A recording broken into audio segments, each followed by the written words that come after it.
बिस्मिल्लाहिर्रहमानिर्रहीम। Pin point TV के साथ मैं हूं नवीद अमान।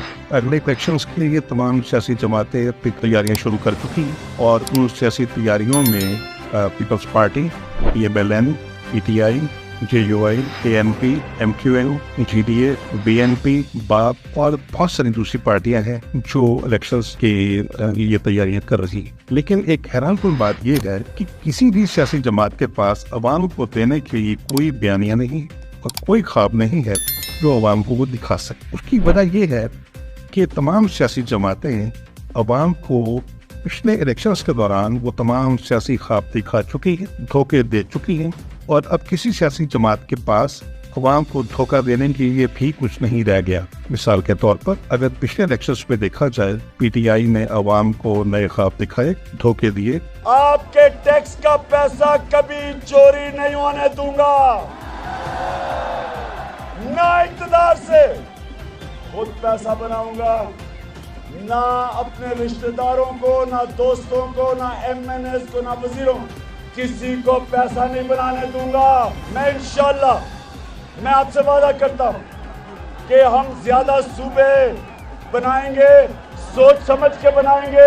क्या नवाज शरीफ जरदारी का एहतसाब कर सकता है? नहीं।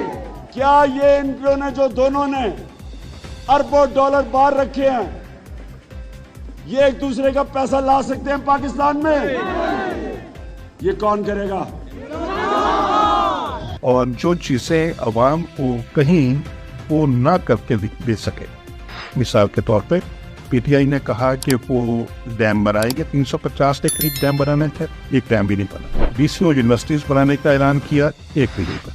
और जो एक अलकादर यूनिवर्सिटी बनने की बात हुई तो वो भी एक स्कैंडल बना और उसमें भी PTI और PTI के चेयरमैन और उनकी जो मिसेस है वो बुरी तरह फंस चुकी है। यह कहा गया PTI की तरफ से कि यूनिवर्सिटीज बनाई जाएंगी, प्राइम मिनिस्टर हाउस और गवर्नर हाउसेस की दीवारें गिराई जाएंगी और उनको यूनिवर्सिटीज बना दिया जाए। ये ऐसा नाकाबिले अमल मंसूबा था और नाकाबिले अमल वादा था और नाकाबिले अमल धोखा था कि ये ना हो सका, ना होना था। यानी इस तरह के बहुत सारे ऐसे बयानात दिए गए कि वो काबिल अमल नहीं PTI की तरफ से। और अब उस पूरी कारकर्दगी के बाद जब अदब एतमाद हुई और इमरान खान साहब इक़्तिदार से गए और उसके बाद भी उनके पास अवाम को देने के लिए कुछ नहीं। वो कौन सी बात करेंगे कि मैं अवाम को जब इक़्तिदार में आऊँगा तो क्या दूंगा। और अगर आप इमरान खान साहब से या PTI से पूछें तो वो मरे चले जा रहे हैं कि इक़्तिदार किस वक्त उनको दोबारा मिले।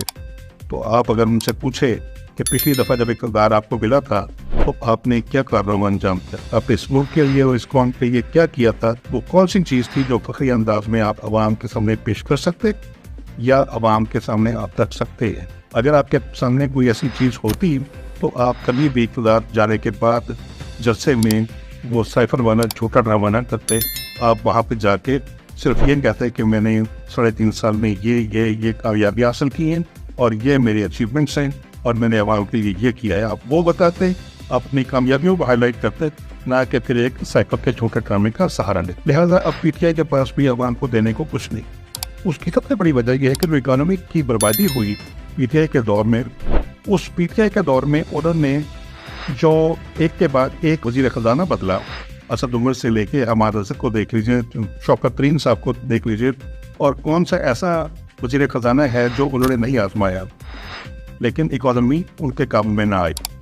ये भी उनकी एक बहुत बड़ी नाकामी थी उस हुकूमत की कि वो इकोनॉमी भी दुरुस्त ना कर सके और महंगाई को कंट्रोल ना कर सके।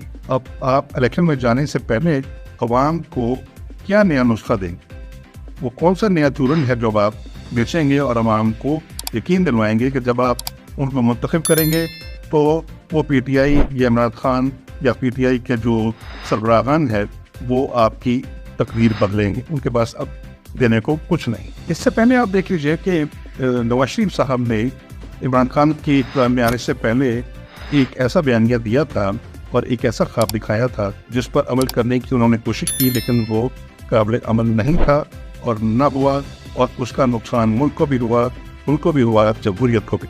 वो है restoration of judiciary, democracy and 1973 constitution. अदलिया की बहाली, जमहूरियत की बहाली اور 73 کے کانسٹیٹیوشن کی بحالی، 73 کے آئین کی بحالی. دوسرا ہے elimination of military's role in politics. If the 17th Amendment has to stay, if I ever want to become the Prime Minister, if the people of Pakistan consider me worthy of serving them, then of course I will take this responsibility with the intention to remove this amendment as quickly as possible. कमर में दर्द का बहाना बना के मुल्क से बाहर चला गया. इस मुल्क के अंदर कोई अदालत है जो ऐसे डिक्टेटरों को सजा दे सके? उन्होंने अवाम से ये वादा किया था कि वो जब इक़्तिदार में आएंगे तो परवेज़ मुशर्रफ के खिलाफ आर्टिकल 6 के तहत मुकदमा दर्ज करेंगे और उनको सजा दिलवाए. लिहाजा जब वो इक़्तिदार में आए तो उन्होंने परवेज़ मुशर्रफ के खिलाफ मुकदमा दर्ज करवाया. उसके ऊपर केसेस आगे बढ़े और परवेज़ मुशर्रफ के खिलाफ वो केसेस नवाज शरीफ को बहुत महंगे पड़े, जिसकी वजह से नवाज शरीफ साहब का इक़्तिदार न रहा, वो इक़्तिदार से बेदखल कर दिए गए. नवाज शरीफ साहब जितने साल भी इक़्तिदार में रहे वो अवाम को वो कुछ न दे सके जो उन्हें देना चाहिए था. यानी जो सबसे इम्पोर्टेंट बात थी वो थी परवेज़ मुशर्रफ को सज़ा दिलवाने की. वो सज़ा अगर दिलवाने के काबिल नहीं थे या इस पोजीशन में नहीं थे तो उन्हें अवाम के साथ वो वादा करना ही नहीं चाहिए. अवाम के साथ वो वादे करते हैं जिन पर वो अमल पैरा नहीं हो सकते. इससे भी अगर आप पहले चले जाएं तो पीपल्स पार्टी को अपने ले लेते हैं. पीपल्स पार्टी ने एक बयानिया दिया था रोटी कपड़ा और मकान. पीपल्स पार्टी 1967 से इक़्तिदार में मुख्तलिफ अदवार में रही. तो ये जो नाअहल थे, ये लोग जो बेचने वाले लोग, सियासतदान जिन्होंने अपने ज़मीर को बेचा, अपनी आज़ादी को बेचा, इन्होंने समझा कि मैं भी बेच कर आऊंगा. लेकिन इनमें और मुझ में फर्क था. मैं अवाम का नुमाइंदा था.